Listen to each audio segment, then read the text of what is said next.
Vale, pues me llamo Guillem Morral, soy ingeniero agroambiental y del paisaje. También soy técnico superior en gestión y organización de recursos naturales y paisajísticos.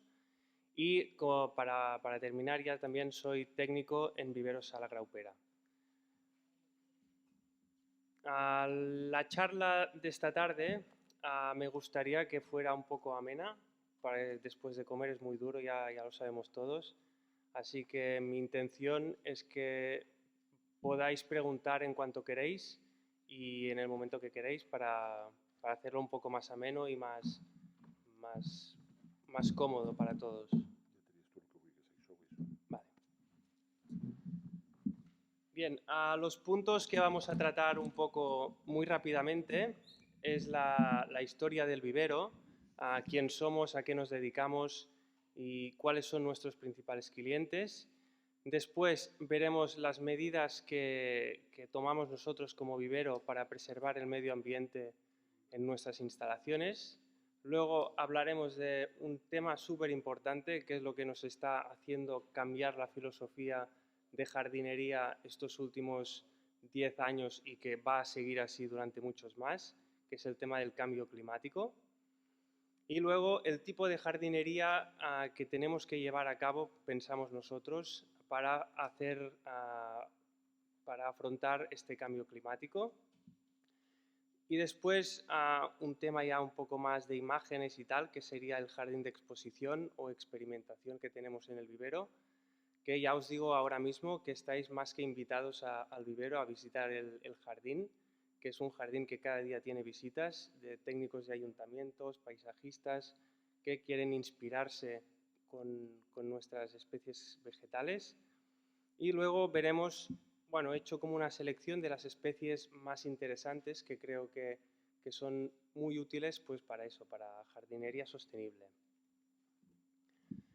Bien, la historia de Vivers Sala Graupera. Pues es un vivero que tiene más de 70 años de experiencia en el sector del viverismo, pero desde hace 25 años, pues un tal Luis Sala, que a lo mejor habéis oído hablar de él, pues debido a un decreto de sequía que hubo en Cataluña muy importante, en el cual se prohibieron el riego de zonas verdes tanto públicas como privadas, pues a raíz de eso empezó a inspeccionar, a buscar información sobre alternativas pues, a este tipo de problema que nos estábamos enfrentando y la idea era pues, encontrar especies vegetales que se adecuaran a este tipo de nueva jardinería.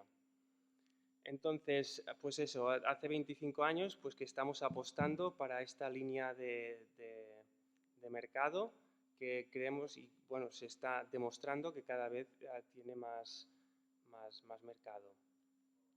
Luego, el catálogo que os he, bueno, supongo que habéis cogido todos, os he repartido dos catálogos. Uno es el catálogo del vivero, del catálogo de especies, donde hay aproximadamente pues, unas 500 especies distintas de planta arbustiva y vivaz, todas ellas aptas para la jardinería sostenible. Luego haremos un resumen para que entendáis un poco el catálogo y también os he repartido otro catálogo, bueno, más que catálogo es un folleto que lo que explica un poco es el jardín de experimentación, el jardín de exposición que tenemos en el vivero. Y bueno, es una pequeña explicación y algún repertorio de especies que es importante destacar. El vivero en sí, pues es eso, son 7 hectáreas, que no es poco, 2.000 de las cuales pues están dedicadas a la reproducción que es uno de los puntos más importantes, es el pulmón del vivero y gracias a eso pues se ha creado una empresa nueva que se llama Botanics, pues que se dedica básicamente a eso, a reproducción y luego lo que es el vivero se dedica al engorde. Bueno, a tiro grande, pues aquí vemos un poco en cuanto a la reproducción, el 90% de la reproducción total se realiza mediante el esqueje, esquejado de planta, y y el otro 10% se reparte a partes iguales, pues entre la semilla y la división de mata. Bien, las medidas para preservar el medio ambiente en el vivero. El vivero se sitúa en el Maresme, está al lado de Barcelona. Pues eso, incluimos en el proceso productivo varias medidas pues, para preservar el medio ambiente y el entorno natural del vivero. Empezamos a introducir este tipo de medidas en el 2008 con la canalización y la recogida de todas las aguas, tanto pluviales como excedentes en el riego, de todo el vivero, y se recogen todos en una balsa para luego ser reaprovechadas otra vez.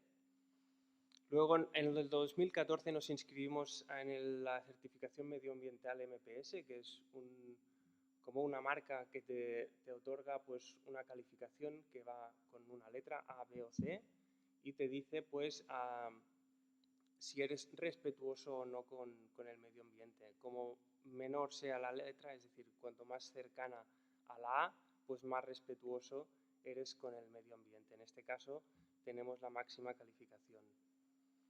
El 2016 pues, hicimos una inversión bastante grande en cuanto a placas fotovoltaicas y pues ahora mismo ya tenemos un total de 40 placas que nos ayudan un montón pues, a generar la electricidad necesaria para llevar a cabo la plantación, el tratamiento del agua, etcétera, etcétera. El 2016 creamos el jardín de exposición, que luego veremos, y el 2017 creamos 3 hoteles de insectos. No sé si habéis oído hablar o visto alguna vez un hotel de insectos. Bueno, luego ya lo veremos más en profundidad. Y bueno, el 2018 una ampliación de placas. Bien, el cambio climático. ¿Qué os tengo que decir de eso? Ya sabéis todos seguramente que es una problemática que nos está viniendo cada vez más acentuada. Nuestro clima, el clima mediterráneo, se compone básicamente pues, de un verano muy caluroso que coincide con un periodo de sequía aproximadamente de 3-4 meses. Y luego tenemos también un invierno bastante seco, todo que el ambiente es húmedo, pero hay poca precipitación. Y luego tenemos 2 épocas que serían primavera y otoño, que pues, son las épocas más lluviosas. En este gráfico de aquí vemos la evolución de la temperatura media anual en la Tierra. Como vemos, desde el 1850 hasta el 2020, pues bueno, las imágenes hablan por sí solas. La temperatura está subiendo mucho y no solo la temperatura, sino que las sequías cada vez son más largas y los golpes de calor más acentuados. Y aparte tenemos el tema de la precipitación. Cada vez llueve menos y en periodos más cortos. Es decir, cuando llueve, llueve torrencialmente, con lo cual las plantas se les hace muy complicado poder captar toda el agua que cae porque no tienen, el agua corre por el terreno sin infiltrarse. Un poco en concordancia con la ponencia anterior, el tema de la compactación. Es súper importante pues, que el agua pueda penetrar en el suelo, que tengamos un buen drenaje para que las plantas, con la poca lluvia que les cae, pues tengan capacidad de al menos absorber un poco de agua. Bien, a mí más que utilizar el término de xerojardinería, me gusta más utilizar el término de jardinería sostenible. Son 2 términos que se parecen mucho, pero que a la vez son muy distintos. ¿Por qué? El tema de jardinería sostenible engloba, aparte del tema de poca agua, que sería el tema de la xerojardinería, entran también 2 nuevos conceptos en juego. Estos 2 nuevos conceptos serían, aparte del uso del agua, los productos fitosanitarios y la mano de obra. Entonces, esto sería muy rápidamente una definición de lo que es la jardinería sostenible, que lo que busca es pues, racionalizar y minimizar el uso de recursos externos, que son los 3 que hemos dicho: agua, productos fitosanitarios y mano de obra, a la hora de hacer jardines utilizando especies adaptadas al medio natural. Esta sería la definición. Entonces, esta elección no es el único aspecto a tener en cuenta pues, a la hora de hacer un jardín. A la hora de hacer un jardín, pues hay 7 conceptos muy importantes a tener en cuenta, que los vamos repasando uno a uno, y luego profundizaremos en 2 de ellos. En primer punto, tema de diseñar y planificar el jardín en función del uso y el objetivo que va a tener este jardín. No es lo mismo pues, una casa particular que un jardín público. En este caso estamos más centrados en el tema de la jardinería pública y pues eso no es lo mismo, son jardines completamente distintos que tienen usos muy distintos y el tipo de presión que tienen también son, en el caso de la jardinería particular, pues la presión sobre el medio es muy floja y en el caso de un jardín público pues tiene mucha más presión de gente. Otro tema muy importante es el tema del suelo. Tenemos que conocer qué terreno tenemos, qué sustrato tenemos en el jardín y si hace falta, pues modificarlo, cambiarlo, intentar mejorar al máximo posible, aparte de la compactación y el drenaje, pues la estructura de este suelo. Esto luego nos marcará también mucho el tema de la elección de qué especies vegetales podremos usar o no. Como estaba diciendo, el tema de la selección de las especies adaptadas tanto a la climatología como a la edafología. El clima es súper importante saber qué clima tenemos. No es lo mismo un jardín sostenible en Valencia que si nos vamos al Pirineo. Las especies a utilizar serán unas u otras completamente distintas, aunque las dos se pueden decir jardinería sostenible. Entonces, luego, un poco también, como he dicho antes al principio, que el tema del que Luis Sala empezó a estudiar especies pues, que se adaptaran a la sequía, vino también muy dado porque en Cataluña se vio muy evidentemente cuando hubo el decreto de sequía, pues que de golpe todos los parques de Barcelona, de donde sea, de Lérida, de Gerona, eran todos parques típicos, una pradera completamente verde y luego un arbolado muy bonito, muy grande, etcétera, etcétera. ¿Qué pasó? Pues que todos los campos verdes pasaron a ser marrones, hubo mucha presión en cuanto a la gente se quejaba, hostia, que todo esto está muy seco, no sé qué. Pues gracias a eso, pues Luis Sala empezó también a buscar alternativas al césped, es decir, plantas tapizantes que pudieran hacer frente pues, a periodos de sequía mucho más prolongados. Estamos acostumbrados pues, a un tipo de césped que necesita mucho riego y mucho mantenimiento, que viene un poco de la filosofía del jardín inglés, pues céspedes siempre verdes, que no son para nada aptos para la climatología que tenemos. Si lo que queremos es racionalizar el uso del agua y de la mano de obra, lo que tenemos que hacer es utilizar especies que no haya que pues segar y regar una vez al día o una vez a la semana. Luego, optimizar el sistema de riego de acuerdo con las necesidades de las plantas y las características del terreno. Este es uno de los puntos que luego veremos más en concreto y ahora no profundizaré mucho en él. Luego, el tema del mulching. Los materiales orgánicos pueden ser cortezas de pino, triturado de madera, lo que sea, da igual. Cualquier material es bueno. Y luego también están el tema de los materiales inorgánicos, tema de gravas, como materiales de cobertura. Esto ya daría, este punto daría ya para una charla entera, pero a grandes tiros lo que quiero decir es el tema de que es bastante interesante, pues intentar evitar al máximo la transpiración del suelo. Es decir, tenemos unos veranos muy fuertes de mucha radiación y la gran fuente de pérdida de agua del terreno es la evaporación.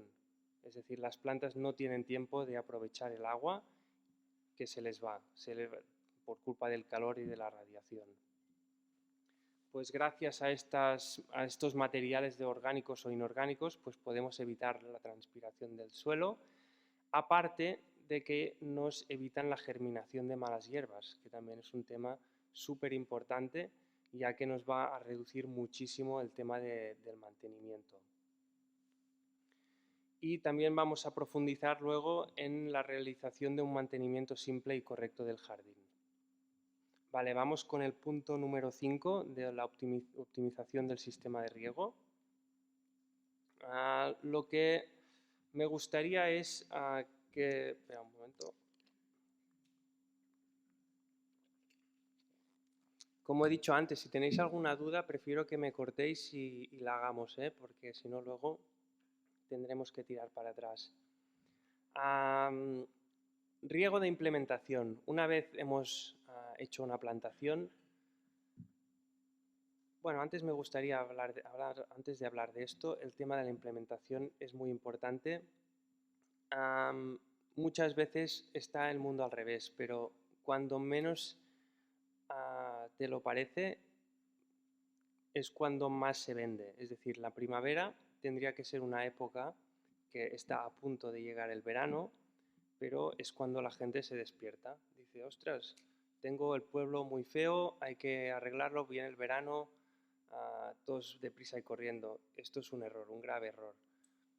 Y es cuando más se vende en el sector del viverismo, es en primavera, cuando tendría que ser ahora, en otoño. El otoño es la principal estación donde se tendrían que plantar la mayoría de especies arbustivas y vivaces. No estoy hablando de árboles. ¿Por qué? ¿Qué pasa? Necesitamos esto, va relacionado con el tema del riego de implementación. La idea de la jardinería sostenible es que a largo plazo esa especie vegetal sea capaz de sobrevivir casi por ella sola. Entonces, el riego de implementación, si la plantación se ha hecho en otoño, es muy importante pues hacer riegos de mucha cantidad de agua, pero poco a poco ir espaciando estos riegos. Esto es imposible hacerlo si la plantación la llevamos a cabo en primavera. ¿Por qué? Porque en un mes vista tendremos el verano. Y el verano si la planta no tiene ya un buen sistema radicular, estaremos obligados a echar mucha agua y perder mucho dinero en agua y en mano de obra, porque si riegas, la planta crece. Es así de fácil.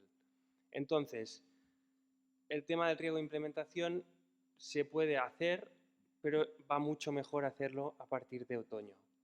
¿Qué significa esto? Yo, pues si planto ahora en septiembre, octubre, noviembre, puedo estar regando al principio una vez a la semana, a la que nos pasa pues 15-20 días, en vez de una vez a la semana puedo estar regando una vez cada 2 semanas. A partir del tercer mes, una vez cada 3 semanas. Luego nos viene el invierno, que a lo mejor pasaremos todo el invierno con 2-3 riegos en lo que viene a ser diciembre, enero, febrero. Luego, marzo, abril, mayo, vamos a hacer 2-3 riegos más. Y casi el primer verano la planta ya será autosuficiente. Sí que, depende de la especie que utilizamos, pues tendremos que hacer algún riego de soporte. Pero para nada tendremos que hacer un riego diario o cada 2-3 días. Estoy hablando de riegos, pero son riegos bien hechos. ¿Qué significa esto? El segundo punto, riegos bien hechos.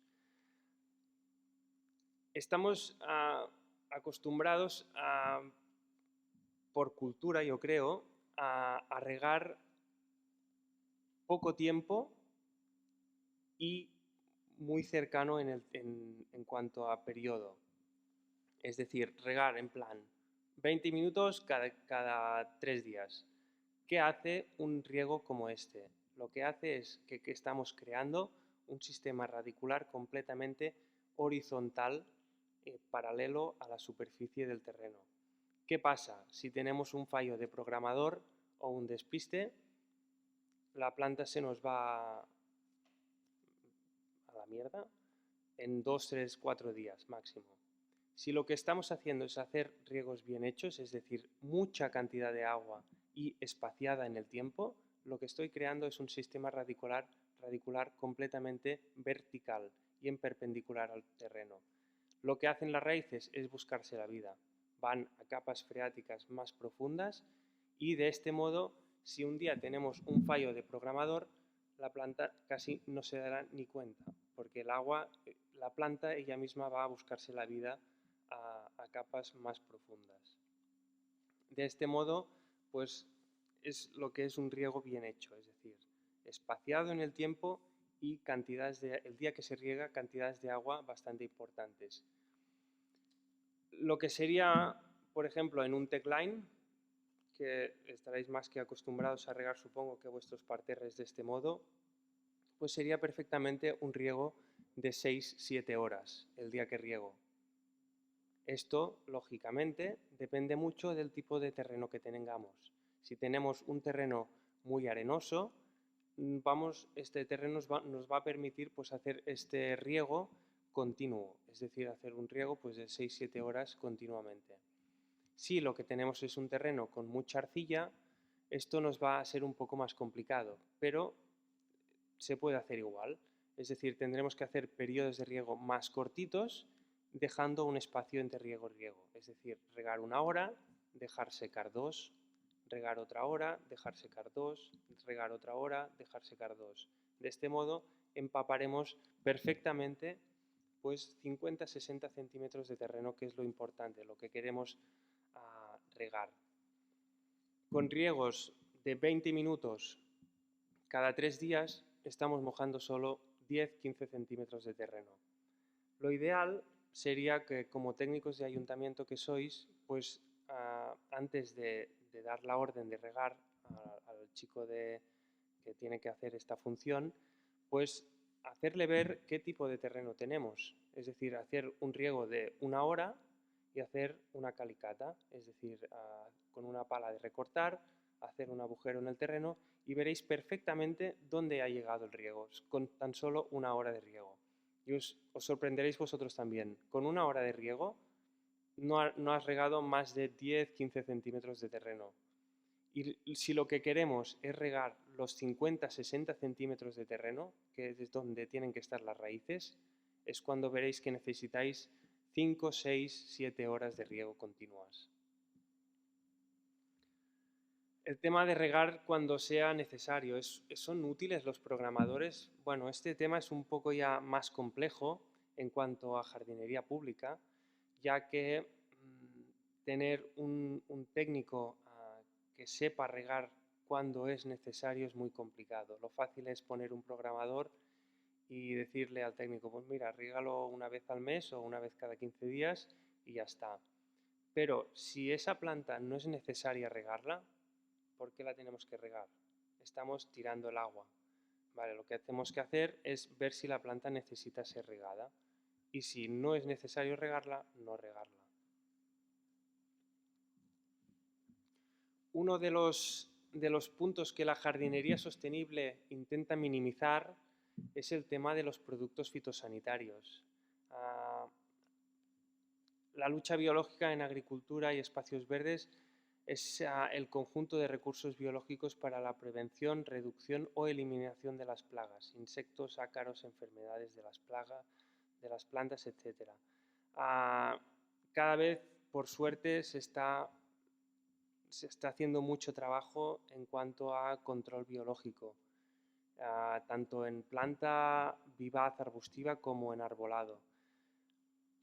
Antes os decía el tema del hotel de insectos. Esto es un hotel de insectos que tenemos en el vivero, que lo que da es pues, cobijo a insectos que pues, nos ayudan a controlar las plagas, tanto insectos, ácaros y enfermedades de las plantas en el jardín de experimentación del vivero. Ahora mismo el jardín, que luego veremos algunas fotos, tiene aproximadamente creo que unos 4 o 5 años de existencia y desde su inauguración no se ha hecho ningún tratamiento con un producto fitosanitario, ninguno. Y es sorprendente ver cómo las mismas plantas son capaces de hacer frente a plagas, pues ya sean de pulgones, de cochinillas y insectos de estos. Tú ves la planta infectada, en una semana ves el depredador de forma natural, aunque también puedes aportarlo. Se venden insectos de control biológico y ya seguro que conocéis empresas que los distribuyen.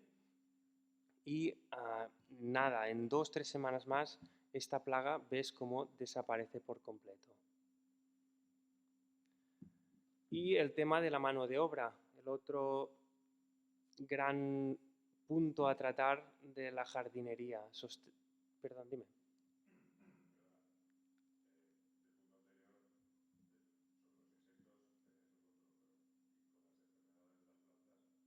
¿Enfermedades tipo? Los hongos, a ver, el tema de los hongos es un tema muy relacionado con el riego. Acostumbra a venir muy relacionado con el riego. Normalmente los hongos, sobre todo hongos de raíz, nos vienen cuando regamos en verano. Problema de hongos en invierno, dudo que haya. Entonces nos vienen por eso. La mezcla de temperatura y humedad, esto es una regla de 3, igual a hongos. Vale, pues si reducimos el riego tendremos menos ataques de hongos, seguro. Es seguro. O sea, en el jardín, desde que se hizo, problemas de hongos no ha habido ninguno. Cero.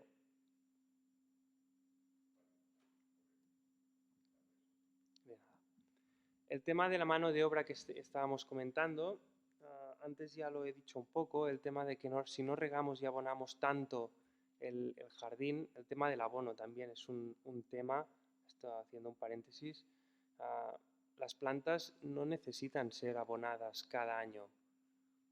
Diferente es, lógicamente, una jardinera. Una jardinera tiene un sustrato limitado y llevar a cabo una jardinería sostenible en una jardinera es muy complicado e incluso imposible. Tenemos una jardinera, se calienta con el sol, se evapora el agua, el sustrato es limitado, hay que abonar, o sea, la jardinería sostenible en una jardinera es imposible. Entonces tendremos que regar y abonar. Pero fuera de una jardinera, lo que sería un parque, no es necesario abonar. La microbiología del terreno es la que tiene que hacer los nutrientes y que tiene que fluir todo. No es necesario sobreabonar, porque si regamos y abonamos en exceso, las plantas nos van a crecer de manera sobrenatural a ellas. Entonces, si el tema es que si no se rega y no se abona tanto, pues las plantas no crecen tanto. Menos mantenimiento, reducimos los costes. Esto va muy relacionado también con el tema de los productos fitosanitarios y los abonos. ¿Por qué? Porque si se riega y se abona en exceso, lo que va a hacer la planta es crecer. Si crece, normalmente son crecimientos muy rápidos y muy tiernos, sería la palabra correcta, y este tipo de tejido es el que es muy fácilmente atacable por sobre todo pulgones y cochinillas. Entonces, si no se riega y no se abona, la planta crece más pausadamente y no es tan atacada por este tipo de insectos. Como veis, es que va todo relacionado.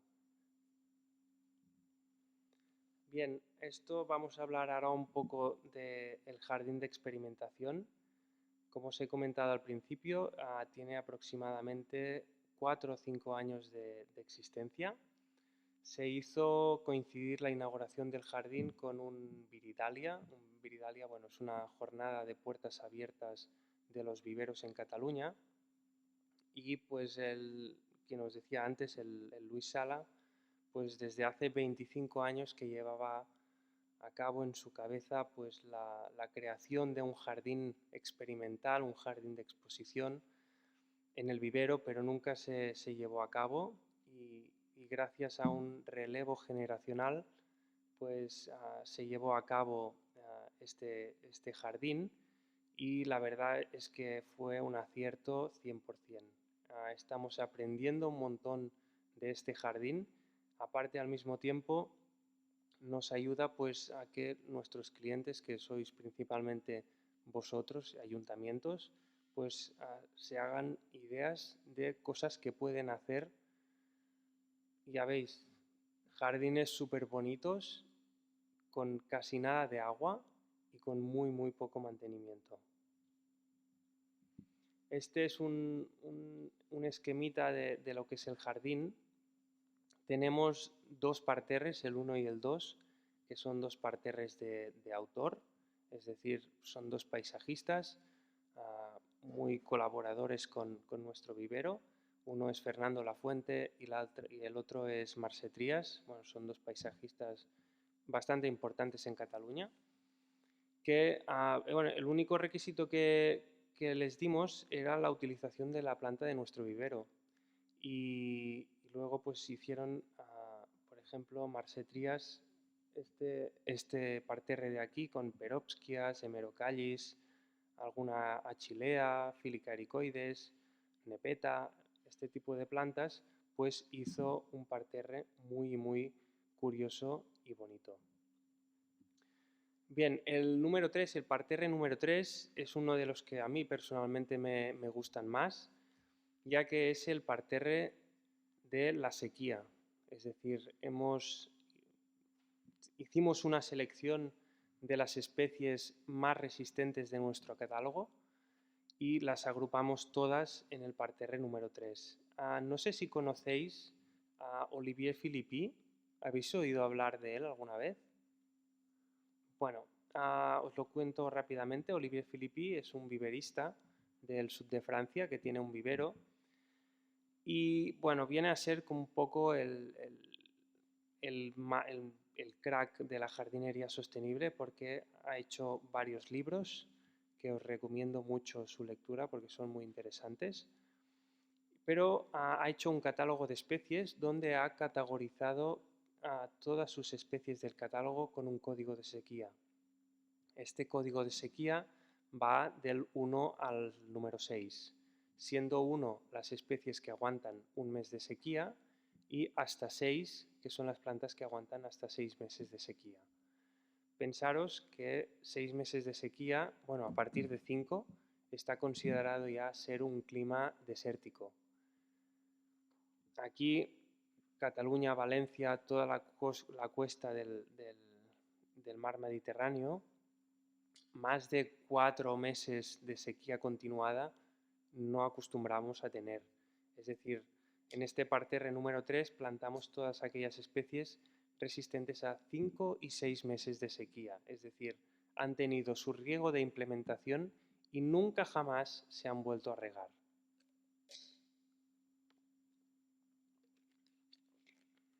El resto del jardín...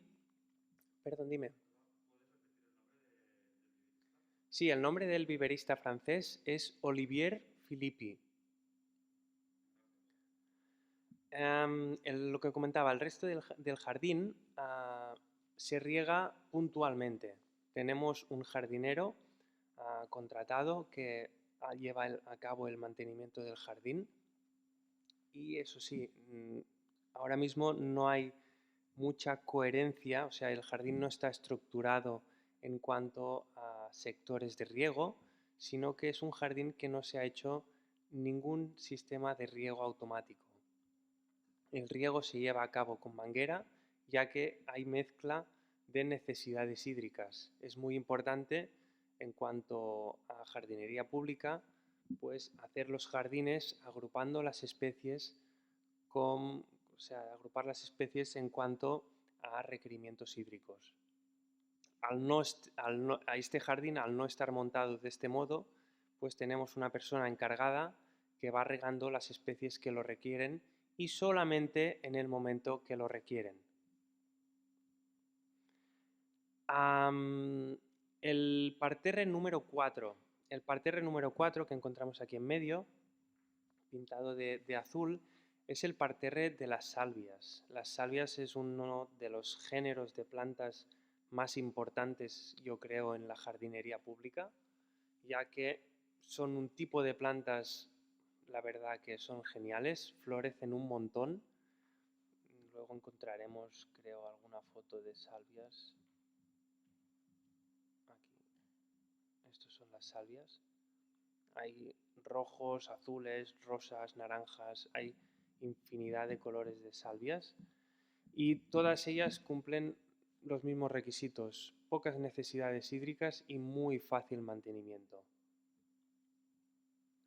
El parterre número 5 también es un parterre muy largo, muy bonito, ya que es uno de los géneros de plantas más importantes en la jardinería sostenible, que es la utilización de la planta autóctona.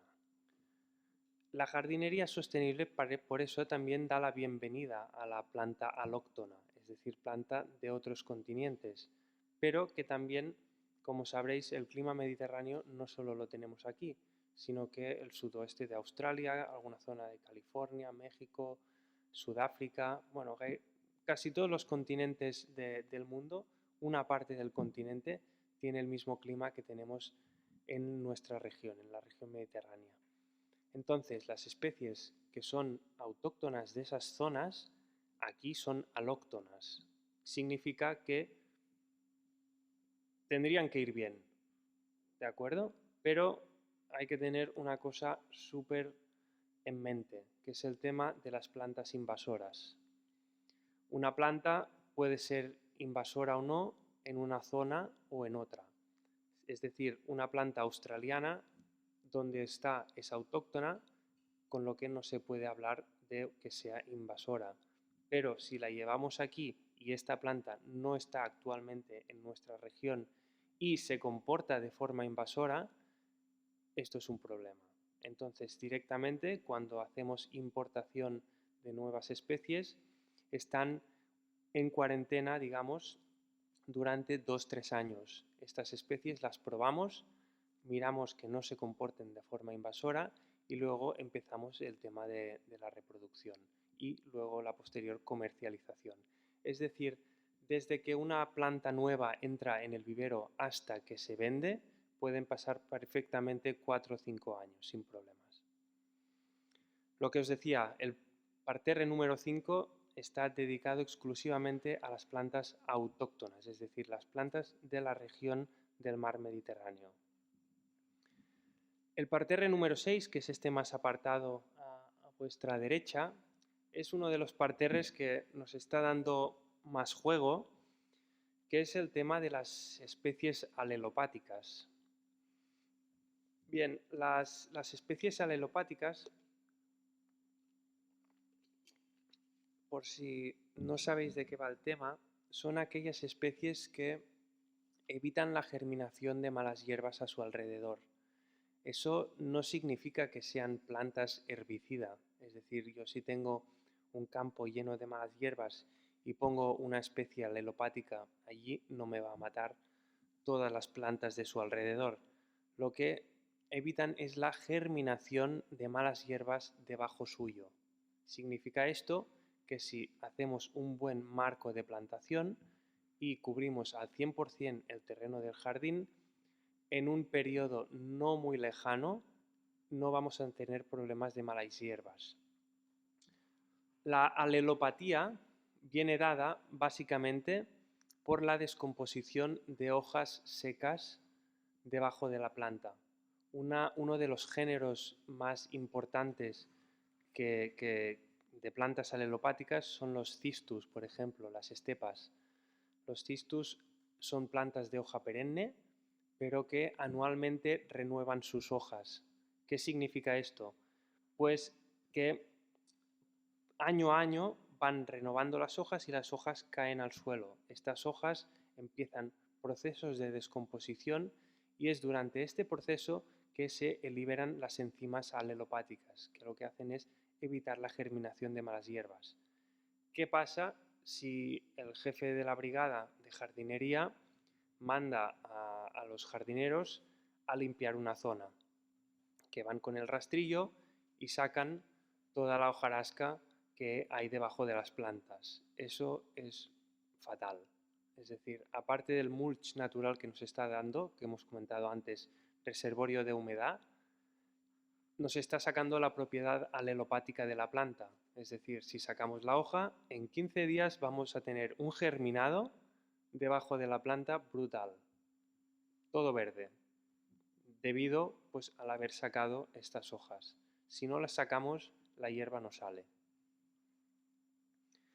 Luego, a la izquierda del jardín, el parterre, bueno, es una serie de parterres número 7. Tenemos dos zonas. Está tan compartimentado, veréis, porque es donde probamos todas las especies alternativas al césped. Luego veremos algunas de ellas.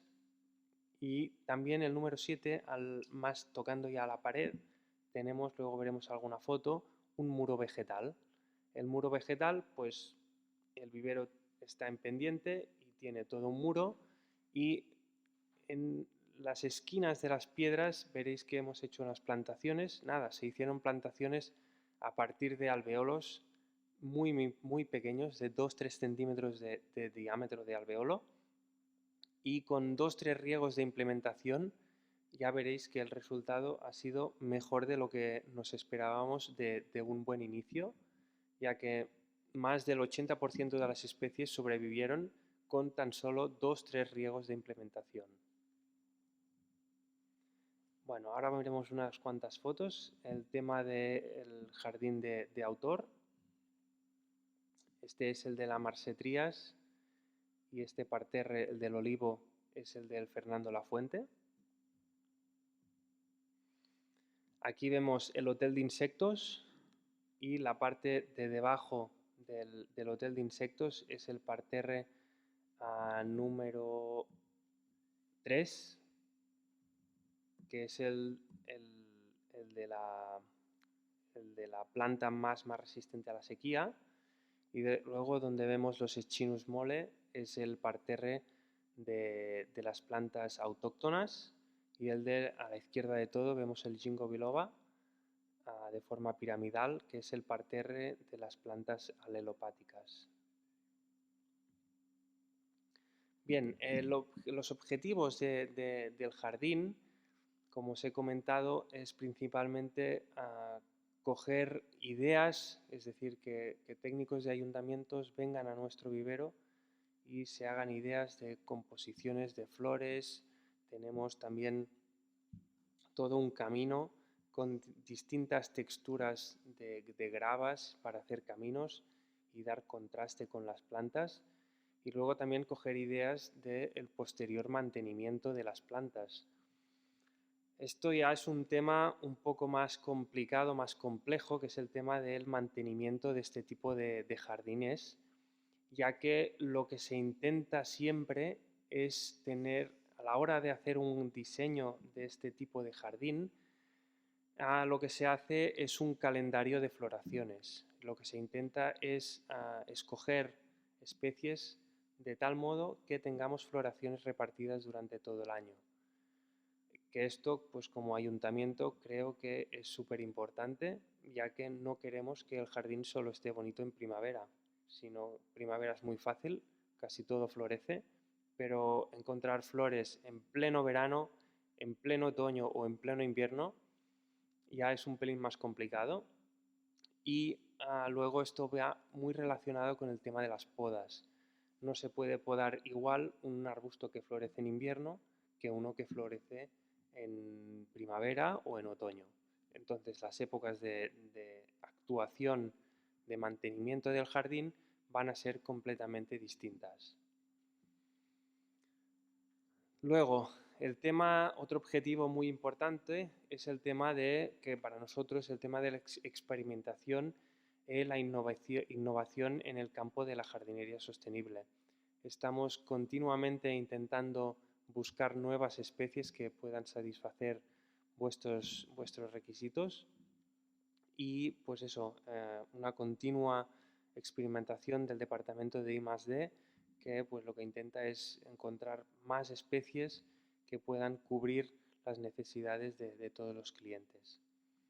Y como ya hemos dicho, el tema del catálogo en 3 dimensiones es entrar en ese jardín, pues el catálogo que os he repartido al inicio, pues encontramos todas las especies del catálogo, las encontramos en el jardín.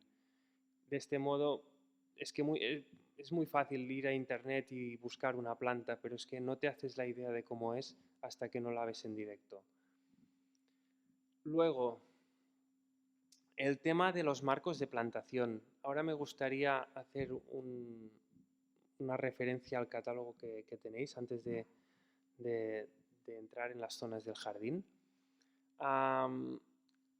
El tema de los marcos de plantación. Veréis que abrís por la página que queréis, veréis el nombre de la especie. Espera, ¿alguien me puede dar un catálogo y os lo voy comentando? Un segundo.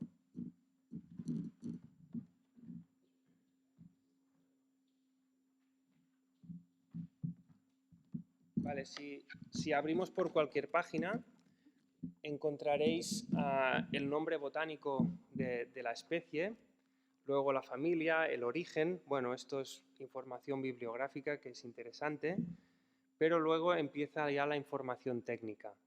El tema del porte de la planta, es decir, si es una planta rastrera, compacta o enredadera, el tipo de hoja, si es una hoja caduca o persistente. La hoja persistente está marcada de color verde y la hoja caduca de color amarillo. Luego vemos un símbolo de una planta tachada, que esto es el símbolo de las plantas alelopáticas. Es decir, las plantas que tienen este símbolo son aquellas que son alelopáticas, es decir, evitan la germinación de malas hierbas. Luego, uno de los puntos más interesantes es la época de floración de la planta. Esta época de floración es relativa. ¿Por qué? Esto está hecho en relación a la experimentación de nuestro jardín. Nosotros, en comparación pues aquí a Valencia, estamos más al norte, con lo que vosotros tenéis un poco más de temperatura, la estación llega antes, es decir, como más al sur vamos, este calendario se va a adelantar un poco más. Como más al norte vamos, se va a atrasar en el tiempo. Entonces, a lo mejor, a grosso modo, si en nuestro jardín una floración, y esto también, ojo, va variando año a año, porque no cada año tenemos lo mismo. Si una floración en Cataluña, en el Maresme, donde estamos, empieza el día 15 de agosto, pues a lo mejor en Valencia ha empezado el día 6 de agosto, ¿vale? Es un poco pues más avanzado. Y luego, si vais a la siguiente columna, encontraréis un código de color. Si vais al final de todo el catálogo y abrís el plegable, encontraréis un Pantone. Pues es el color de la flor, ¿de acuerdo?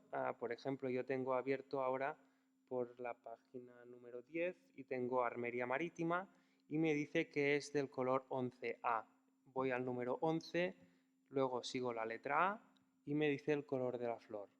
Es decir, podemos hacer un calendario de floraciones junto con la combinación de la gama cromática que queremos utilizar. Luego, siguiente columna, las siguientes dos columnas nos indican el tema de las dimensiones de la planta. Para que os hagáis una idea, la planta tarda aproximadamente 3-4 años en adquirir la forma adulta. Es decir, durante los 3-4 primeros años está creciendo en tamaño. Esto es súper útil para diseñar los marcos de plantación. Es decir, si yo tengo aquí que una planta va a hacerme a 30-40 centímetros de ancho, sería un error poner una planta a su alrededor a menos de 40 centímetros, ya que esa planta nos va a crecer hasta 40 centímetros. ¿Qué pasa? Lo que siempre me dicen los técnicos de ayuntamientos que vienen en el vivero. Oh, pero es que al principio se ve todo muy solo, está muy abandonado. Bueno, abandonado. Planta pequeña, planta, no sé, se ve muy pobre. Bueno, tenemos dos opciones. O bien, bueno, tendremos yo creo tres opciones. O bien adquirir arbustos de tamaño muy superior, que yo lo desaconsejo por lo mismo que ha dicho antes Gerard Pasola, el tema de cuando más pequeño, más fácil es la adaptación en el terreno. Luego, otra opción que tenemos es plantar muy denso y luego nos veremos obligados a eliminar algunos ejemplares y que los que queden se desarrollen de manera adulta, que yo creo que es una de las mejores soluciones que tenéis. Y la otra solución es hacer ver a la gente que estamos con seres vivos. Es un ser vivo. Igual que las personas nacen, crecen y se mueren, pues un vegetal hace lo mismo. Nace, crece y se muere. Cuando plantamos tenemos que plantar joven para que la planta tenga capacidad de adaptarse bien a la zona y eso implica que va a crecer, con lo que si crece tiene que tener espacio. Si no tiene espacio, van a empezar, antes me decías, el tema de los hongos. El tema de la aireación entre plantas es súper importante para que no vengan los hongos en verano sobre todo. Si tenemos aireación, es decir, si hemos plantado con un marco de plantación adecuado y no lo tenemos todo apretado, el aire corre, no vienen hongos. Si lo tenemos todo apretado, que es una masa enorme, llena de flores y todo van a ser problemas. Luego, el tema de la temperatura. Tenemos la temperatura mínima que resiste la planta, la zona climática a la cual corresponde y luego el tema de la insolación. Tenemos plantas pues aptas para pleno sol, media sombra o sombra completamente. Y uno de los puntos también más importantes es el tema de la resistencia a la sequía. Tenemos categorizadas las plantas con tres códigos. Uno sería el de la gota de agua completamente vacía, sin pintar de azul, que serían las especies más resistentes a la sequía, que son las que aguantan de 4 a 6 meses de sequía. Luego, las que tienen una gota pintada de azul y al lado una pequeñita pintada sin pintar, perdón, son aquellas especies que aguantan la sequía, pero necesitan algún riego ocasional en alguna época del año. No tiene que ser un riego periódico, sino solamente regarlas cuando sea necesario. Y finalmente, las que requieren un riego normal, que tienen las dos gotas pintadas de azul. Y luego, al final de todo, ya encontramos la resistencia a la salinidad y a la brisa del mar. Es decir, las plantas que tienen este símbolo de viento y mar son aquellas que podemos plantar a primera línea de mar. Bueno, espero que os sea muy útil este catálogo. Es una pequeña biblia de la planta de jardinería sostenible. Aparte de papel, si lo perdéis no pasa nada. En la página web de nuestro vivero encontráis las mismas especies y las mismas explicaciones. Y pues eso, espero que os sea muy útil. Volviendo a la presentación, las zonas del jardín que hemos visto ya un poco, el tema del hotel de insectos, el muro vegetal, balsa de agua y las plantas tapizantes. La balsa de agua no la hemos comentado hasta ahora, pero estamos justo ahora empezando a estudiarlo y encontramos que es muy interesante por el tema de la biodiversidad. Es muy importante que los insectos, no solo mamíferos, sino los insectos, tengan fuentes de agua. Es decir, no solo los animales necesitan agua, sino que los insectos también. y tener pues cercano al jardín una zona, un pequeño estanque con algo de agua, pues favorece mucho el tema del control biológico y la incorporación de fauna auxiliar que nos ayude al mantenimiento. Bien, los hoteles de insectos, como vemos, pues entendemos nuestro jardín también como un hábitat, ya que tenemos muchas especies vegetales que atraen abejas y mariposas, entre otros insectos. Es muy curioso, como veréis aquí a la derecha, vemos unas cañas que están, algunas de ellas, tapadas. Pues el insecto que tapona esta caña es una avispa que es muy curioso. Bueno, lo tendríais que ver. Si a veces se hacen ensayos de pues, sustituir una de las cañas por una probeta, que es un tubo de vidrio que se utiliza en laboratorios, y pues sustituir una caña de estas con un tubo y cuando está completamente tapado sacar el tubo y ver lo que ha pasado. Es muy curioso, es como anécdota, pero verías pues lo que hacen estas abejas es poner un huevo, luego van a buscar polen y ponen un saco de polen al lado del huevo. Hacen una pared con arcilla y vuelven a repetir este proceso hasta que llegan al final del tubo, que ponen el tapón final.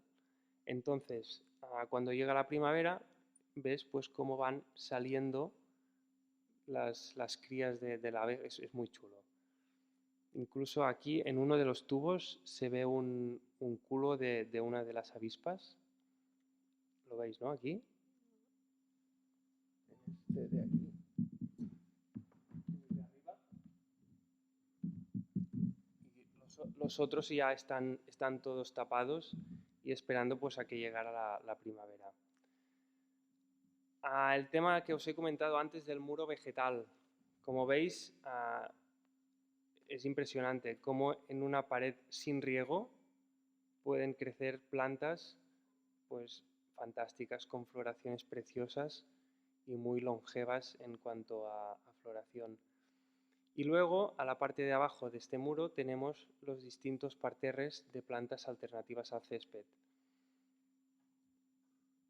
El muro vegetal, pues aquí lo tenemos, algunas especies como el Teucrium ackermanni, el Epilobium, el Limonium perezi, pues son especies altamente resistentes a la sequía, con floraciones muy bonitas. Incluso, por ejemplo, el de la derecha, el Limonium perezi, es una planta que florece durante 12 meses al año, es decir, no para de florecer. El tema de la balsa de agua es uno de los, como he comentado antes, uno de los elementos básicos para conseguir atraer la biodiversidad en el jardín. Y ya que en el clima mediterráneo pues la escasez de agua puede ser un factor muy limitante pues para muchos seres vivos. Es fundamental tener un pequeño punto de agua pues para que sobrevivan bien. Las plantas tapizantes pues son, como he comentado, alternativas al césped convencional. Otro punto súper importante, el tema del bajo mantenimiento que tienen. Algunas de ellas, pues solo con una siega al año es más que suficiente. Y luego las pocas necesidades hídricas en comparación a un césped. Un césped lo estamos regando en verano una vez cada 2, incluso cada día. Cada 2, 3 días sería lo normal a lo mejor. Pues este tipo de planta, algunas de ellas es que incluso no hace falta ni regarlas. Otras, pues un riego cada 15-20 días es más que suficiente. Y luego el tema de las floraciones estacionales de gran valor ornamental. Esto es una gran ventaja en comparación a los céspedes. Un césped no nos florece, solo es verde. Y este tipo de plantas pues nos dan floraciones impresionantes. Os diría un ejemplo de, por ejemplo, un tomillo. Hay tomillos tapizantes como el Thymus serfilium o el Thymus ciliatus, Thymus praecox coccineus. Todo este tipo de tomillos hacen alfombras rosas, lilas espectaculares con muy poco mantenimiento. Antes, al principio de la explicación, no controlo para nada el tema de la hora. Si vamos bien, vale.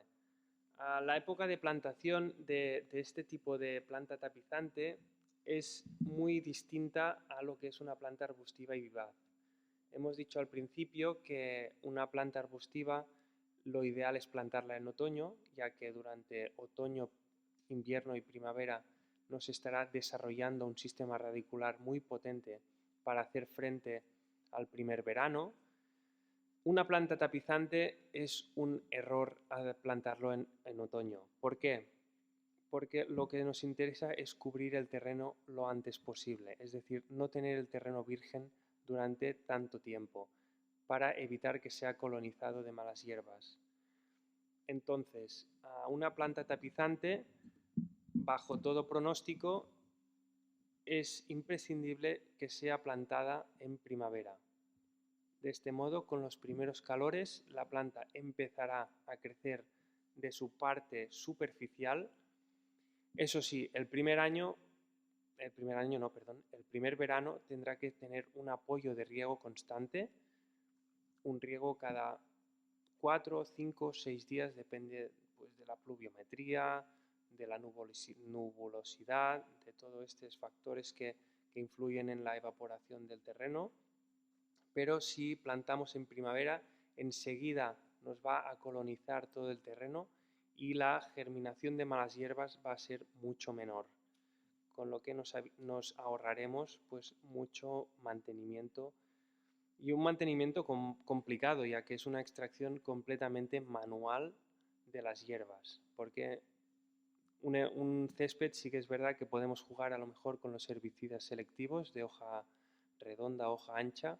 En este caso son plantas de hoja ancha, con lo que no podemos hacer frente a malas hierbas también de hoja ancha. Y el tema del catálogo en 3 dimensiones del jardín, que es espectacular pues ver cómo se desarrollan las plantas y cómo van floreciendo. Bien, ahora ¿vamos bien o queréis hacer un descanso de 5 minutos? Porque ahora empezaremos a ver algunas especies que creo interesantes y si queréis hacer un descanso o algo, sería el momento. ¿Seguimos? Vale. A ver, empezaremos hablando de la Boronia crenulata. La Boronia crenulata es una planta de la familia de las rutáceas, originaria del suroeste de Australia, que, pues, como he comentado antes, el suroeste de Australia tiene la misma climatología que la que tenemos aquí en la región mediterránea, tienen el clima mediterráneo. Es una planta de forma muy compacta, de hoja perenne, y como veis, lo más impresionante es la floración de color rosa, pero es que nos florece desde enero hasta diciembre. ¿Qué significa? Pues esto, que no para de florecer. Es floración continua durante todo el año. Esto significa pues que zonas que necesitamos pues atraer un poco la vistosidad de esta zona en invierno o en otoño, que es cuando menos floraciones tenemos, pues utilizar esta especie puede ser muy útil, ya que nos va a dar mucho color y mucha frescor en ese sitio. Aparte, el tema del aroma de esta planta, si la tocarais, tiene un aroma como a limón muy, muy agradable. Es una planta bastante compacta, como veis no crece mucho en cuanto a altura, máximo 40, 50, pocas veces la veréis más grande de 60 centímetros de altura. Sí que es un poco más ancha que alta, como veis puede llegar a 70, 80 centímetros de anchura. Resistencia a la frío hasta 6 grados bajo cero, está bien, se puede utilizar en bastantes regiones sin problema. Y pues eso, prefiere el sol pero tolera la media sombra, es decir, eso de las plantas que aguantan sol pero también sombra es un poco delicado en cuanto a floraciones. la planta nos va a florecer siempre mucho más a pleno sol que no a la media sombra. Cuanta más sombra tenga la planta sí que va a sobrevivir a esa sombra, pero se verá un poco perjudicada en cuanto a floración. No va a florecer tanto, pero nos aguanta esa media sombra. Y pues es una de las plantas más resistentes a la sequedad que tenemos en el vivero también. Es muy resistente a la sequedad, pues eso, puede aguantar perfectamente 5 o 6 meses sin ninguna gota de agua.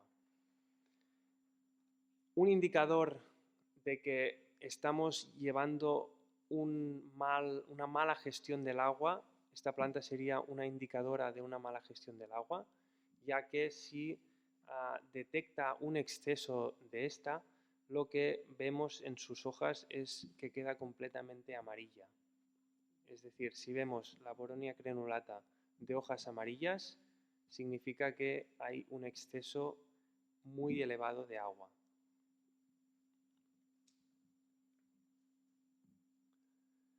Otra planta que tenemos en el parterre de las plantas más resistentes a la sequía es el Bulbine frutescens. He puesto este bulbine de flor amarilla, pero también existe la misma variedad en flores naranjas, que es el Bulbine frutescens hallmark, que bueno, es igual pero de flor amarilla. Sí que es verdad que, de flor naranja, perdón. Sí que es verdad que el de flor amarilla tiene un crecimiento algo superior en cuanto a altura y anchura, y el naranja es un pelín más compacto, pero se parecen muchísimo. Especie originaria de Sudáfrica, de forma rastrera, es bastante bajita, hoja perenne, florece de febrero a octubre, como veis es un periodo también muy longevo, ya que comprende desde finales de invierno hasta casi otoño, pasado otoño, floración amarilla o naranja en el otro caso, las dimensiones, temperatura hasta -6, esto es un poco cogido con pinzas, lo digo porque se trata de una planta un poco crasa y esto sería un -6 puntual, es decir, si una noche bajamos a 6 grados bajo cero, la planta se le van a quemar las hojas pero no se va a morir. Ahora bien, si estamos 2-3 días con un 6 bajo cero, probablemente nos va a matar la planta, ¿vale? Eso sí, planta que tiene que estar ubicada siempre a pleno sol y muy resistente también a la sequía. ¿Qué pasa con el bulbine? El bulbine, en comparación con la boronia que hemos visto antes, el bulbine no tiene ningún indicador de exceso de humedad. El bulbine, si le das agua, crece, pero va creciendo y llega un momento que crece tanto que se abre, crack, se le parten las ramas y bueno, esto sería un poco el indicador de exceso de agua. Pero es una planta que necesita 2-3 riegos de implementación siempre y cuando se haya plantado en otoño, y luego en el primer verano ya se puede abandonar por completo.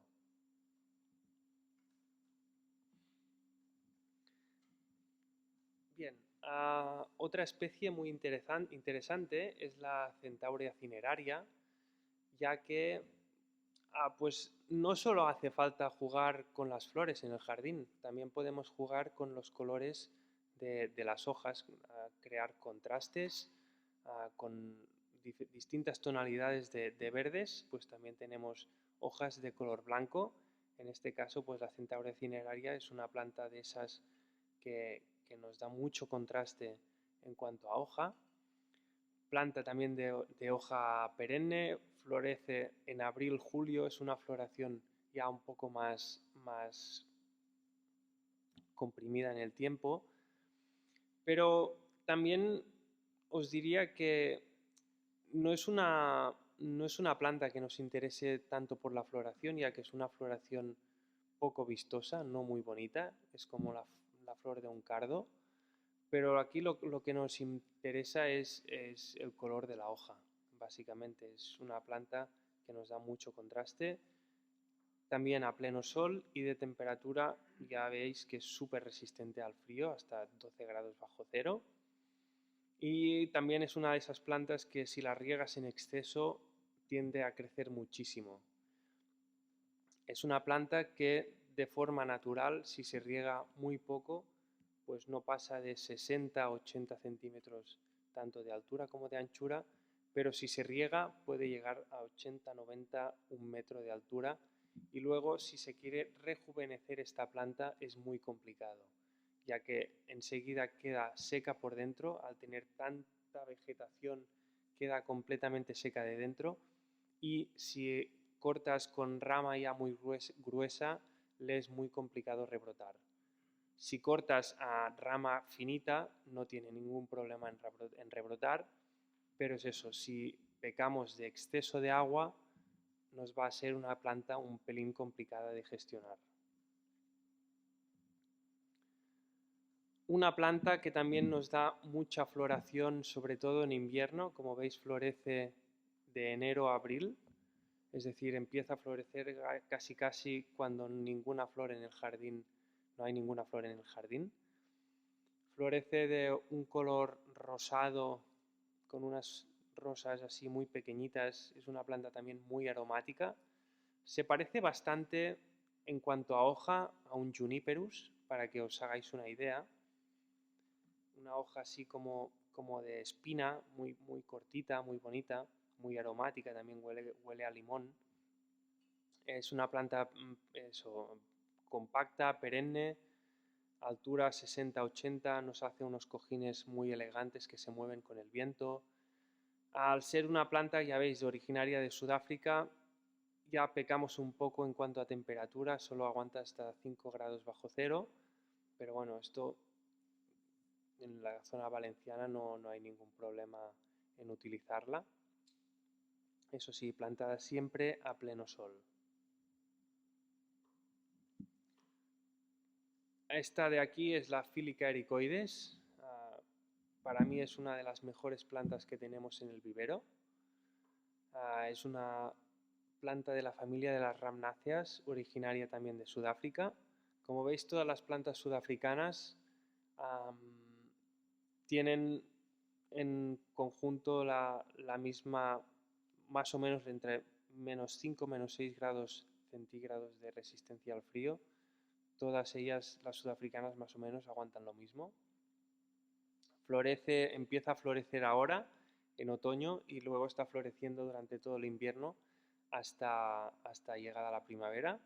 Florece de color blanco, con unas flores que el olor recuerda un poco a olor a miel. Huele bastante bien, atrae a muchas abejas, muchos insectos, cosa muy beneficiosa para los jardines. También crea como un cojín, en ese caso un poco más bajito que una diosma. Una diosma pues creaba un cojín de 60-80 centímetros de altura y anchura. La diosma ya son unos 30-50. Una planta muy compacta, muy resistente a la sequía y súper elegante. Bien, esta de aquí es una de las plantas junto a otra que veremos a continuación, de nueva incorporación en nuestro catálogo. Es la Ajania pacifica, es una planta originaria de Asia. La familia Asterácea ya te dice cómo es la flor un poco. La elegimos esta porque nos empieza a florecer ahora, en octubre. Y está floreciendo de octubre, noviembre y diciembre durante 3 meses.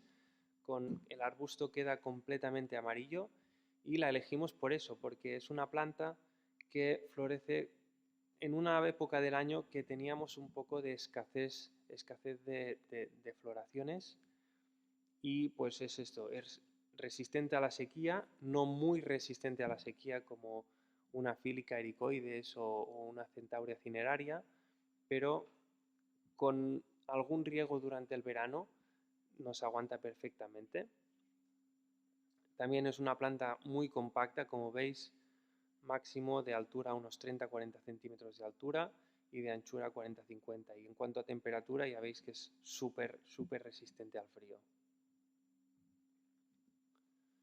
Una planta originaria de nuestra región, la región del mar Mediterráneo. Seguramente si os interesa el tema alguna vez la habéis visto de forma naturalizada. Es el Glaucium flavum, es una planta súper resistente a la salinidad y a la brisa del mar. Desconozco si aquí en Valencia tenéis alguna zona muy naturalizada de dunas o así, pero seguramente si vais a estas zonas la vais a encontrar. Pero se adapta perfectamente también a los jardines, sin necesidad de un terreno súper drenante. Pues ya veis que flor es brutal, es así de grande, es una flor muy grande, de color amarillo, florece en finales de septiembre, de verano, durante julio, agosto, septiembre, alguna vez, pocas, puede llegar a octubre. Y luego también es muy curioso el fruto que viene después de la flor, es un fruto muy alargado y dentro tiene unas semillitas muy pequeñas que se resiembran muy fácilmente. Es decir, aquí esta planta también la he puesto en la diapositiva por el tema de que sea una planta invasora o no. En este caso no se le puede llamar especie invasora, ya que se trata de una especie originaria de nuestra región, pero es una especie que cuando abre la semilla es una especie que se resiembra muy fácilmente. Es decir, si la plantamos aquí con un marco de plantación de 5 unidades por metro cuadrado, que sería un marco de plantación adecuada para esta especie, pues el año siguiente, si no cortamos las flores cuando se secan y dejamos que semille, pues nos van a aparecer más plantas de estas por el resto del jardín. Pero, repito, no se le puede llamar especie invasora. También muy resistente al frío. Esto es un poco raro ya que aguanta muy bien la salinidad, pero también es súper resistente al frío. Eso sí, plantada siempre a pleno sol. Seguro que conocéis también el Teucrium fruticans. Es una planta súper típica que se ha utilizado muchas veces y es muy común. Pero de Teucriums os asombraríais de la cantidad de Teucriums que encontramos en la región. Y uno de ellos es el Teucrium marum. Es un Teucrium así pequeño, hace como una bolita muy compacta, muy aromática, tiene mucha olor y una floración, pues en comparación al Teucrium fruticans, que tiene la flor azul, esta la tiene de color lila, pero es una flor de la familia de las lamiáceas, de color lila, muy pequeñita, muy decorativa, pero florece todo un tallo floral aproximadamente de unos 6-7 centímetros de altura, un tallo floral así, 5 centímetros, todo lleno de flores, toda la planta cubierta, queda realmente bonita. Como veis, es una planta bajita, 5, 10, puede llegar en ocasiones a 15 centímetros de altura, pero sí que se hace ya un pelín más ancha, 30-40 centímetros de anchura.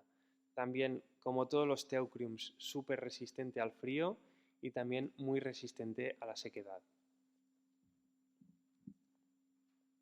Esta ya la hemos comentado también anteriormente en la presentación, el Limonium perezi. Como veis también destacar la época de floración, de febrero a noviembre.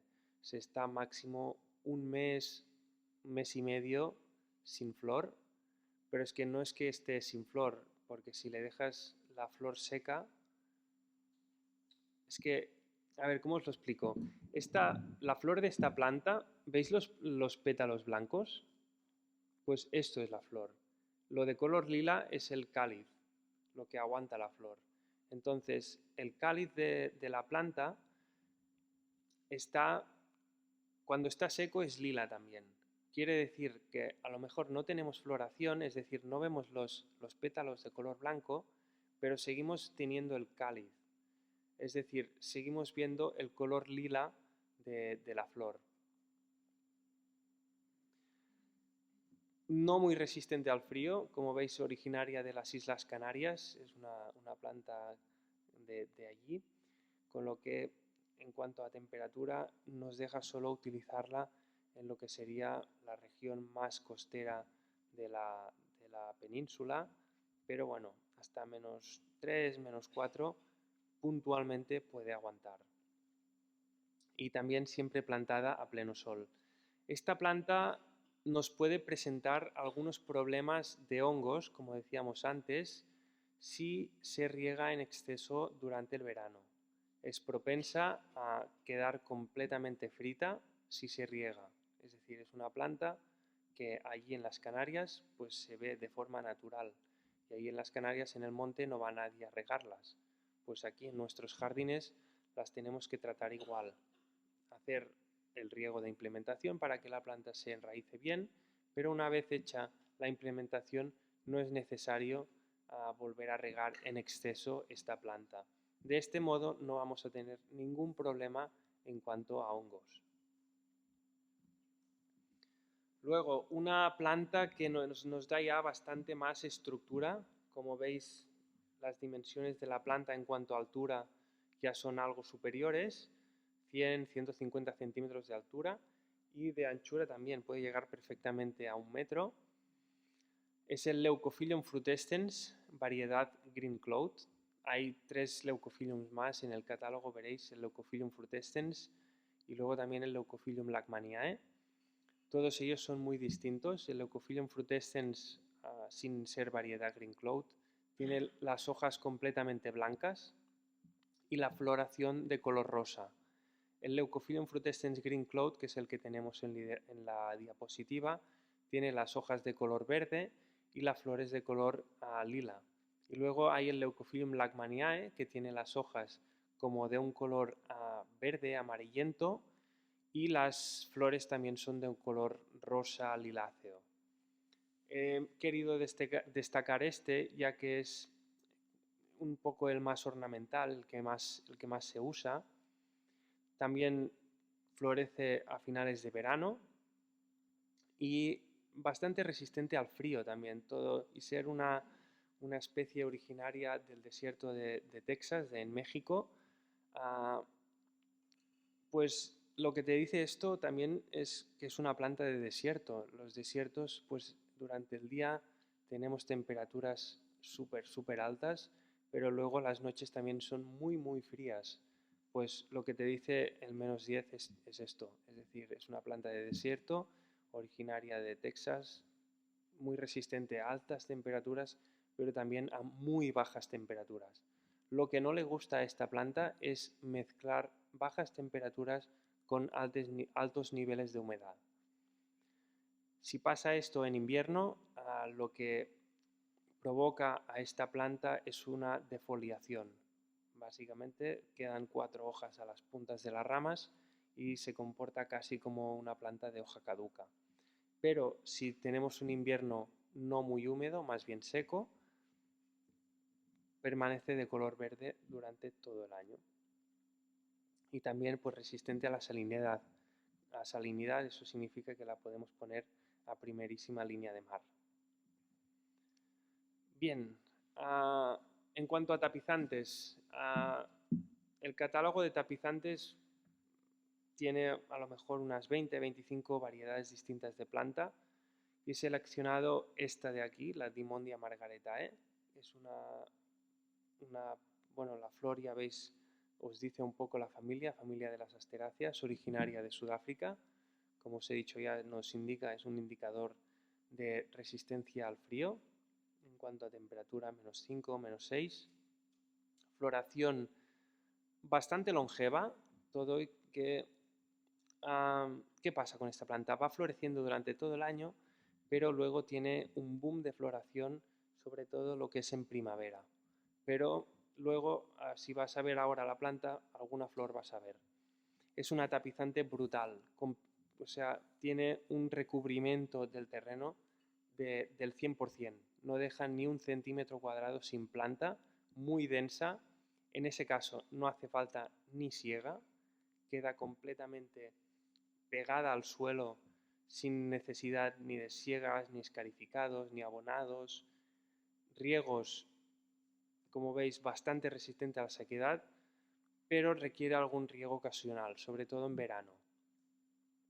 Al ser una planta tapizante, si descubriéramos el sistema radicular, veríamos pues que se expande por acodos. ¿Qué significa esto? Pues la planta saca como una pequeña rama, la rama en contacto con el suelo pues saca raíces del nudo y se va extendiendo poco a poco, muy lentamente, de este modo. Y pues con un marco de plantación de 7-8 unidades por metro cuadrado, pues en menos de un año ya tendremos el 100% de la superficie del terreno cubrida. Otra planta muy interesante, seguro que os habréis encontrado problemas con las lavandas. La lavanda es una planta que da muchos problemas de envejecimiento, sobre todo, envejece muy mal. Pues con los ayuntamientos que nos explican esta problemática, pues siempre les damos la opción de probar la Perovskia. Perovskia Blue Spire, en este caso, es una lamiácea también originaria de Afganistán, se le llama también salvia rusa. Tiene un pero, es de hoja caduca. Bueno, no pasa nada, si hacemos un mix flower, no pasa nada pues por tener una o dos especies de hoja caduca que luego en invierno pasan desapercibidas porque otras especies pues tapan su espacio o, bueno, con una pequeña poda pasan desapercibidas completamente. Distinto sería que tuviéramos pues un parterre lleno de Perovskia, que bueno, también tiene su encanto porque decir que el tallo de la planta es completamente blanco y ver en invierno pues una estructura seca blanca pues también puede gustar. A mí personalmente me gusta, pero también podría entender que a alguna persona pues no le pueda gustar. Pero lo más espectacular de esta planta es la floración. Florece todo lo que es finales de primavera, todo verano y todo otoño, no para de florecer, con un azul eléctrico muy fuerte, planta súper aromática también, la hoja es muy dentada, muy bonita. Como veis, al ser una planta de hoja caduca, es también muy resistente al frío. Eso sí, también requiere ser plantada siempre a pleno sol. Y también es una de esas plantas que tenemos en el parterre de las especies más resistentes a la sequía, ya que aguanta perfectamente 5 meses sin ni una gota de agua. Bien, luego tenemos la Lomelosia acretica. Esta planta ha cambiado de nombre en los últimos 2 años. Antes se llamaba Scabiosa acretica. Bueno, es originaria de Creta, de la región mediterránea. Es una planta también, la he puesto porque es una de las especies también que es más resistente a la sequía, pero también es de las más sensibles a hongos. ¿Qué significa esto? Si llevamos una mala gestión del agua, es muy probable que en verano se vea perjudicada y se muera. Esta seguramente habéis oído hablar de ella. La Tulbalgia violácea es una especie de planta que, bueno, tiene detractores y gente que está a favor, ya que, bueno, cuando tiene movimiento con el viento y se le rompen las hojas o, bueno, suelta un fuerte aroma como a ajo. Pero bueno, para jardinería pública yo creo que es de las mejores plantas, lo aguanta todo, no tiene, aguanta sequía, aguanta excesos de agua, florece durante muchísimo tiempo, ya veis, de mayo a octubre, es decir, no para de florecer casi. Súper también resistente al frío, planta muy compacta, fácil mantenimiento, incluso si la tienes muy envejecida, puedes cortarla a 5, 6, 10 centímetros del suelo a ras, que vuelve a brotar y vuelve a florecer sin ningún problema. Tolera pleno sol, pero también una media sombra, todo que la media sombra va a florecer algo menos. Y bueno, a no ser de la mala olor o buena, depende, hay gente que le gusta o que no, que tiene, sería una de las mejores plantas del catálogo, sin duda. Bien, nosotros somos de los viveros especialistas en la reproducción de las grevilleas. Seguro que habéis oído hablar alguna vez de ellas. He puesto una de las más ejemplares, que sería la grevillea juniperina. Es un género de plantas originario del este de Australia. Puede traer algunos problemas en cuanto a la utilización en terrenos muy arcillosos. Lo que requiere sobre todo son terrenos pobres, es decir, poca cantidad de nutrientes y lo más drenantes y arenosos posible. Si tenemos estas características es una planta 10, es decir, es una planta muy compacta, grande, se hace, como veis, puede llegar a 2 metros de altura, aguanta muy bien el recorte, floración espectacular, es decir, no veréis una flor tan bonita como esta, y bueno, también súper resistente a la sequía. Bien, esta planta también muchas veces ha pasado, y mira, ya que os tengo todos aquí, pues deciros que cómo hay que tratarla, el Ceanothus thyrsiflorus repens.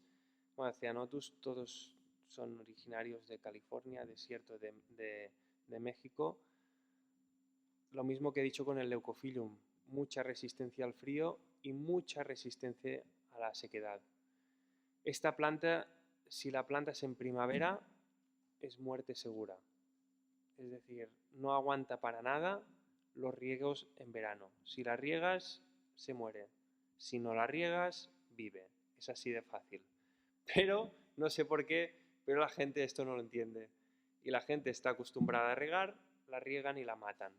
Bueno, dicho está, ¿vale? No sé cómo decirlo ya. Pero es una planta que crea nubes de color azul, brutales, muy bonitas.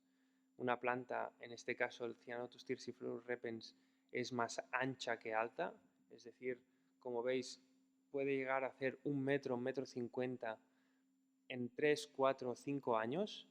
Esto significa que el marco de plantación máximo sería de 1 unidad por metro cuadrado. Estoy harto de ver proyectos que ponen 5 o 6 unidades metro cuadrado. Es una animalada. Pero bueno, es lo que decíamos. Que lo ven pobre y dicen, bueno, lo de siempre. ¿Vale? Pero lo correcto sería poner 1 unidad por metro cuadrado. También muy resistente a la sequía y también a la brisa del mar. Y para terminar, me gustaría ver un par de gramíneas, pero autóctonas. Es decir, estamos muy acostumbrados a ver gramíneas como Pennisetum, Miscanthus, que también van bien, pero los requerimientos hídricos son mucho superiores. Las gramíneas autóctonas en verano no hay que regarlas para nada. Es decir, tienen sus estructuras que quedan secas en verano, pero crear un jardín seco y con movimiento en verano también tiene su atractivo. Y hacer entender a la ciudadanía que una planta no solo es bonita porque florece en muchos colores, sino que nos da un movimiento, incluso la que veremos luego, pues la Stipa pennata es una estipa que nos da, ya veis, estas floraciones completamente horizontales que parecen como olas. Son gramíneas muy elegantes y muy resistentes al frío. Ambas dos también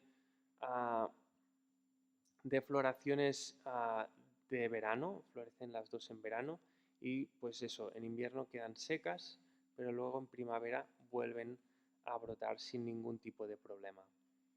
Las dos también muy resistentes a la sequedad. Y nada más, muchas gracias por su atención, espero que les haya interesado la ponencia y un placer haber estado aquí con vosotros. Y también me gustaría agradecer a la organización por haber confiado conmigo, con nuestro vivero. Y nada, muchas gracias.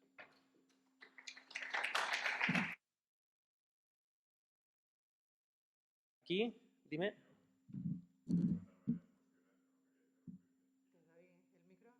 Sí, bueno, casi estamos en familia, puedes preguntar.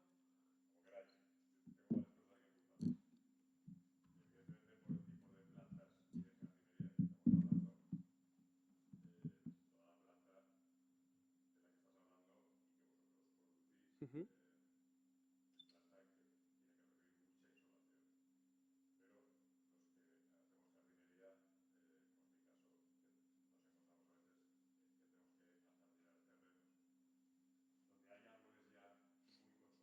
Uh-huh. Uh-huh. Sí.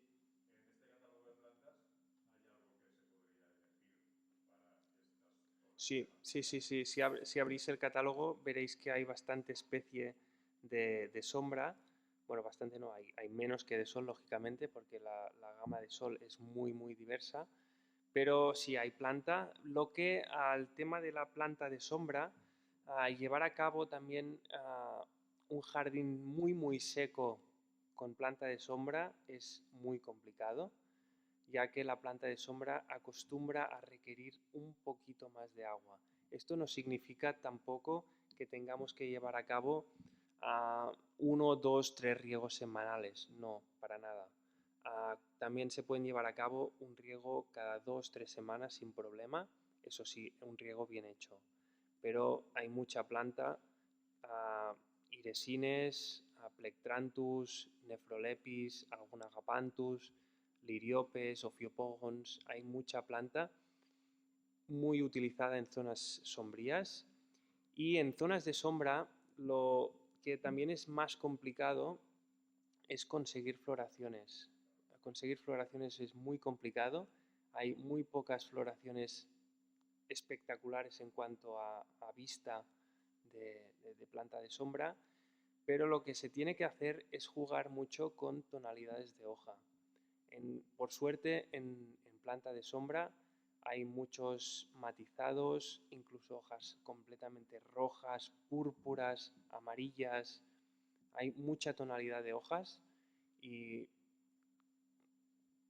sin problema tenemos, en catálogo no lo sé, pero en producción tenemos perfectamente 30 40 variedades distintas de planta específicamente de sombra.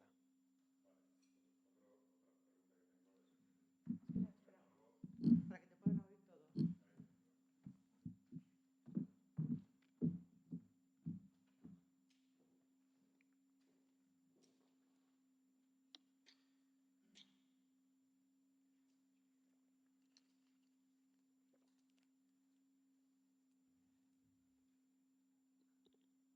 ¿Se me oye? ¿Ahora? Sí. Vale.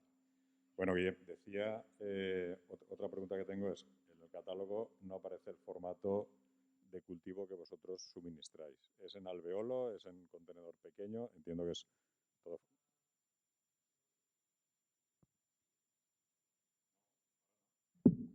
Ahora, vale. Esto es un catálogo informativo, un catálogo de especies, es decir, aquí encontraremos todas las especies que cultivamos, pero también ahora deciros que en breve sacaremos otro catálogo, lo vamos haciendo bianual, este es el segundo año de este catálogo, con lo que el año que viene, a partir de enero, sacaremos otro con más novedades. Bueno, hay un cribaje de lo que hay aquí, más novedades, pero luego a todos nuestros clientes lo que les enviamos es un disponible semanal. En ese disponible, que lo podéis pedir aquí detrás del catálogo, hay un correo electrónico que es asala@salagraupera.com. Pues nos podéis pedir perfectamente que os añadamos a los enviamientos semanales de este disponible y allí encontraréis pues una hoja, bueno, una hoja no, son 8 o 9 hojas de disponible, que significa pues las especies que tenemos en disponible ese momento. Allí encontrarás unidades, especie, formato de la planta, dimensiones, precio, todo. Entiendo que sí. Sí, sí, sí. Incluso creo que son 3 días a la semana se hacen envíos a Valencia. O sea, es una ruta, la ruta de AP7, digamos, es la más habitual en cuanto a comercial de plantas. Yo continúo, si nadie tiene más cosas que preguntar. Has hablado de, claro, este tipo de vegetación, de jardinería, de plantas. Yo también soy un enamorado de esto y creo que ese es el camino, ¿no? Por todo este calor que cada vez que aprieta más y las lluvias que tenemos.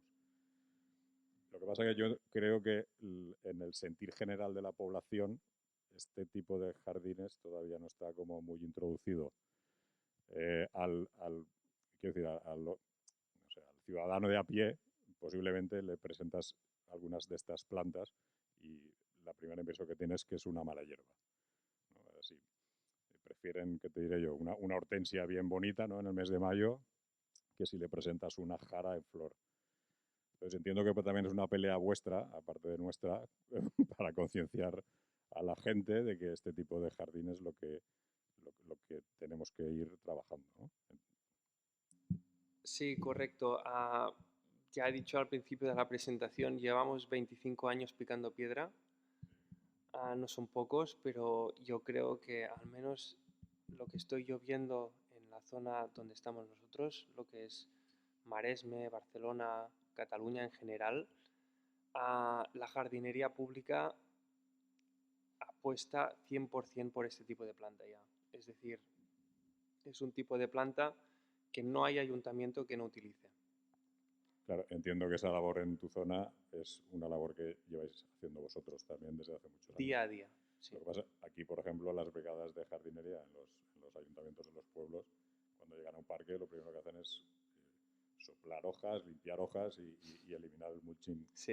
el mulch que pueda haber. Entonces, quiero decir, no solo es la pelea contra el ciudadano, el consumidor, sino también contra los propios que trabajamos en Sí, este sí, por sector. eso yo creo que es súper importante que hayan charlas como esta, porque vosotros sois el inicio de la cadena, yo creo. Es decir, vosotros transmitís a vuestros técnicos, los técnicos con el boca a boca transmiten a los ciudadanos. Es algo que tiene que seguir su curso, creo yo, y poco a poco es que los resultados son obvios y se pueden hacer jardines súper atractivos, súper bonitos. Eso sí, hay que pensarlos bien, hay que hacer calendarios de floración, calendarios de poda, tratar. Es decir, si un jardinero desconoce por completo la planta y la poda, yo qué sé, te diré, 2 meses antes de que empiece a florecer, ya nos estamos cargando el atractivo de esa especie y por lo que hemos estado trabajando durante todo un año. Es decir, podar en el momento adecuado es súper importante para ver el máximo esplendor de la planta en el momento oportuno. ¿Ahora? Mejor. Sí, Vosotros como productores prestáis un servicio de asesoramiento técnico, por ejemplo, siempre, si se desconocen las especies o en el siempre, momento de sí, hacer sí. un diseño. Sí, sí, sin duda. Y ya por último, con esto termino, disculpad. ¿La visita al jardín experimental es libre y en cualquier momento o hay que Bueno, es concertar mejor concretar cita? una visita. Sí. Sí, también se hacen visitas a particulares que se les cobra, pero para técnicos y ayuntamientos y paisajistas comerciales y todo esto es completamente gratuita la entrada al vivero, solo faltaría.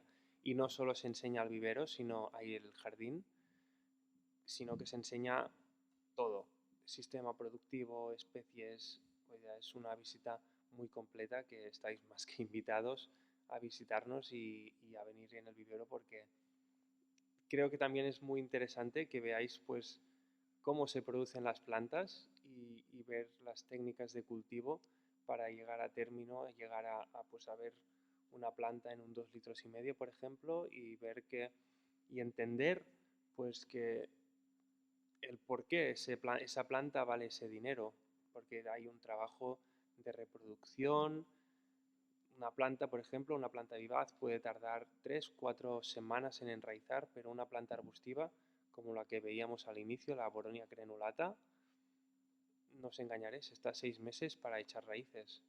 Es medio año.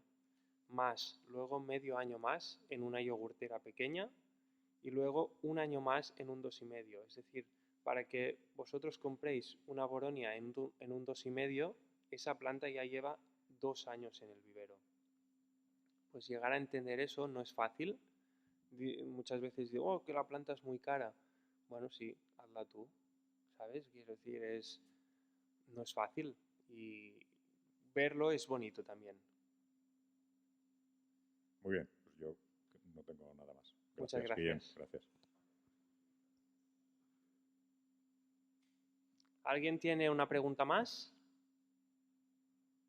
Sí, ahí arriba.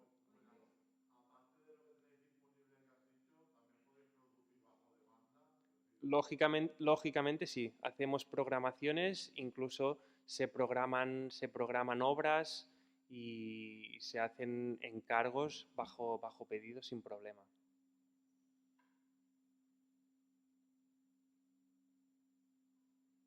Bueno, pues si no hay más preguntas, muchísimas gracias otra vez.